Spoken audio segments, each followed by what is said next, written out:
What's going on, everyone? My name's Lucas Simmons. I am the lead level designer and co-founder for Nova Fox Interactive. We're making an awesome video game called Archives of Mech. It's going to be an RPG set on an alien world. That's all I'll go into for now, but realistically, this video is for anyone who is struggling with their graphical design OCD, right? I mean, a lot of people get into this zone when they're designing a level or designing a 3D asset or even drawing a picture where they want it to be perfect down to the letter, right? Everything has to be flawless, right? Is that you? If that is you, this video is exactly for you. So what I want to really bring to light is the fact that a lot of people are not necessarily going to notice what you notice, right? I'm not saying that you shouldn't have good graphical fidelity in your games. I'm not saying that you shouldn't do your best to make an awesome looking game, right? However, the graphics and the level design are not the end all be all, right? As much as we want to believe that as the designers, little things don't matter as much as you think they do, all right?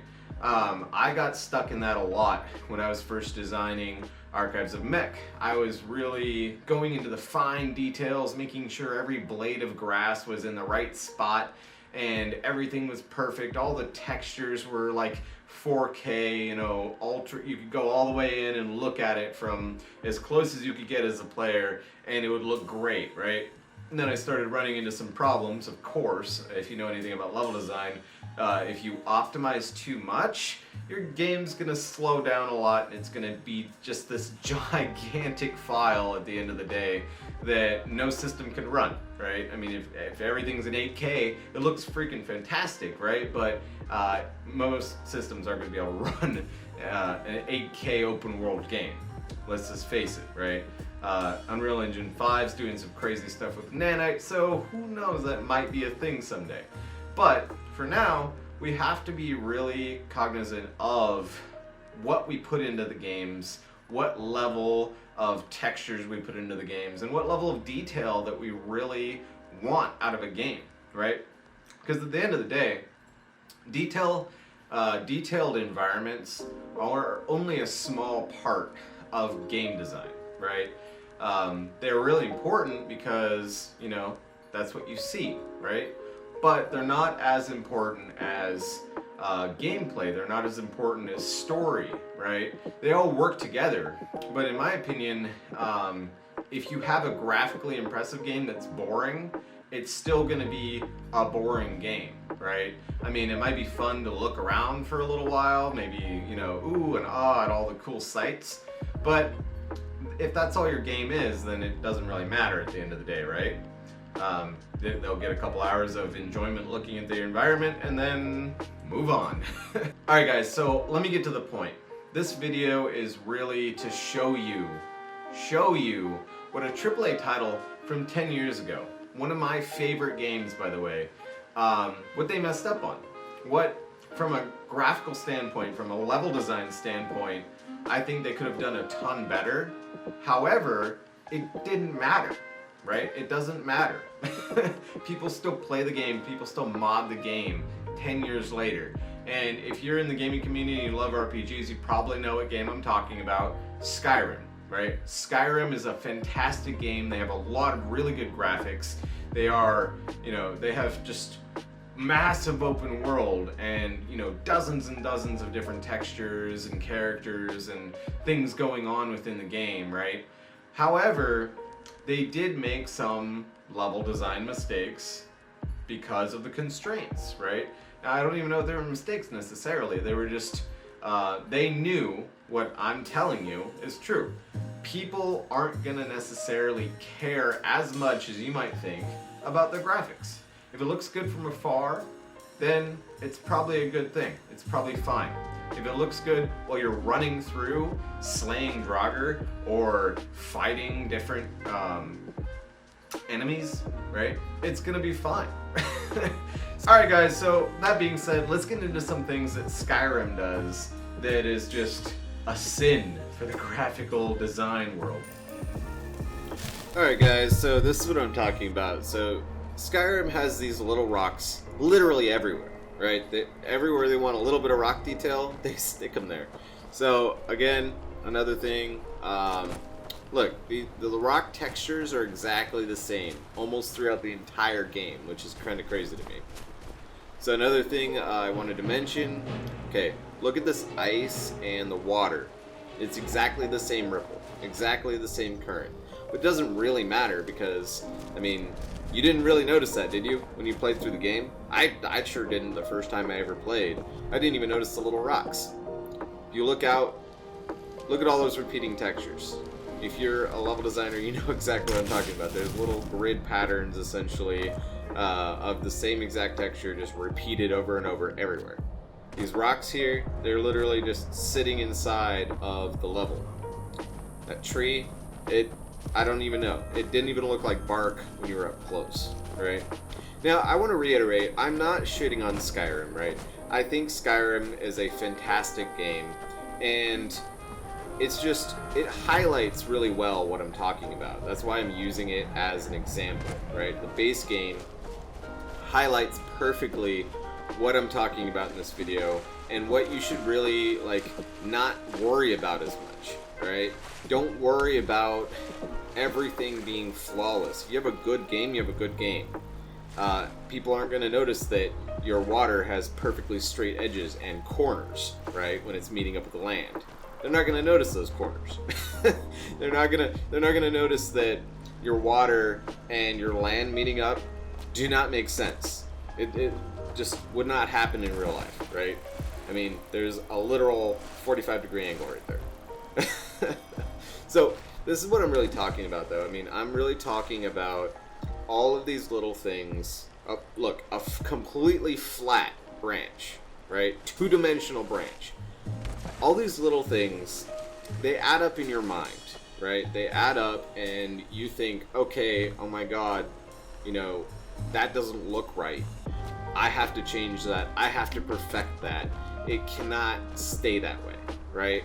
I mean, if a bunch of butterflies are like warping through each other, is that a big deal? I mean, think of it this way. Ask yourself this. When you are worried about how your level looks, I want you to go into your character creator or your whatever you use. If you use Unity, Unreal, your own game engine, whatever it may be, run through the level, play through the level, and see if you notice the things that you're nitpicking about. Better yet, see if you notice the things that, or see if other people actually notice the things that you're nitpicking about in your level design, right? If you do that, I promise you, if you listen to the feedback, if you do it yourself even though you're going to be looking for those things, right? Like grass floating in the water with being attached to nothing, right? I mean, look at that. As a level designer, that hurts my soul, right? It's literally just grass floating on top of the water. So that's it for the little Skyrim clip I had for you, but there are examples of this all throughout the game, right? But here's the thing. It doesn't matter. Do not focus so hard on it. If you run through the level and you play the game how it's meant to be played and you don't really notice it, it's not going to be a problem for most people. Do not focus so hard on making everything perfect that it delays you so much that you just can't get the game out, you can't finish it, whatever it may be. Don't do that to yourself. Do not make that mistake. A lot of game designers, a lot of developers, especially indie developers, do that. They will try to make something so perfect that they never finish the project, right? And that's where a lot of people get ahead of themselves. A lot of people will sit there and they'll make this big game, right, in their mind. They'll have this big game that they want to do. And this is why a lot of people say start with a small game, right? Because a lot of people, what they do is they try and go too big, and then they try to make everything in that gigantic concept they came up with perfect, right? So the idea about going small, I don't necessarily believe in going small. I like going big, to begin with, because I have the mental stamina to, push all the way through. I have the mental stamina and the team behind me to finish it, right? However, not a lot of people do. I mean, a lot of people, not to make myself seem like this cool guy that has all this mental stamina, but a lot of people do not realize what it takes to make a game or complete any big graphical project for that matter. So what they do is they make this big idea in their head, and then they get lost when they try and make it too perfect. And then they say, oh, okay, I have to do that 5,000 more times, right? I have to, change that little blade of grass, or I have to make that rock perfectly fit with the other rock 5,000 more times, or 10,000 more times. And then they get burnt out because they also have to do everything else, right? If they're an indie developer, especially. If you're an indie developer, you have to do everything else. You have to do the sound design. You have to do the physics. You have to do the character development. You have to do the story. So don't get stuck, right? Do not get stuck on all the little minute details that is holding your game back from being a reality, right? So I think I beat the dead horse into the ground, into the center of the earth at this point. So I'm glad you watched all the way to the end of the video. I mean, thanks. I don't know if I could have sat through my own rambling for this long. Well, I will when I edit all of this, but hey, it is what it is. It's what I love to do. So if you enjoyed that though, just, give me a like, a share, maybe a subscribe. If you want to see more of this kind of content, I'm developing my own game with my team, and we're going to be releasing, as we go, level designs, speed level designs, things like that. More videos like this where we kind of encourage game developers to really just push forward. Continue with your passion. There are a lot of games out there. There's a lot of great games. We'll be going into a few things that a lot of game developers, indie developers that I've seen on YouTube don't really talk about, and that is marketing, right? That is getting your game out there, right? There are a few that talk about it, but there's not nearly enough marketing material out there, in my opinion. Business-related stuff, right? If you're trying to start a career or a business in game development, then this channel's for you. This channel is going to help you because every step of the way, we're going to be posting videos about our development, our game, how it's coming together, how our team is being built, the monetary aspects of all of it, right? That is what we're going to do on this channel. I hope it helps some people. It would have helped me if I had kind of a roadmap like this is going to be when I was first starting out in game development. But without further ado, I will see you next time. Check out the rest of the channel and like, share, and subscribe. Thanks. Have a great day.